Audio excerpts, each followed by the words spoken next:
ఉన్నటువంటి సర్వం కోల్పోయినట్ట, నాశనం చేసుకున్నట్ట. ఎవరు? ఆకాను. ఏం చేసుకున్నాడు నేను? ఏం చేసి?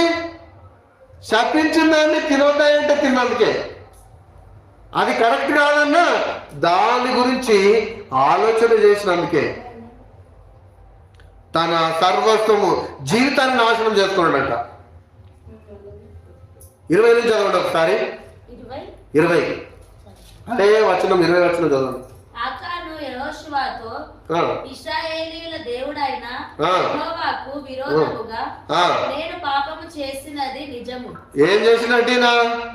నేను దేవునికి పాపము చేసిండాయా అని చెప్తున్నాడు. ఎందుకు పాపం చేసిండాయా అంటే శపించింది తిన్నందుకు. నేను నిజంగానే చేసిన ఒప్పుకుంటున్నాను. ఇక్కడ ఎప్పుడు ఒప్పుకుంటున్నాడేనంటే సర్వస్వము కోల్పోయిన తర్వాత.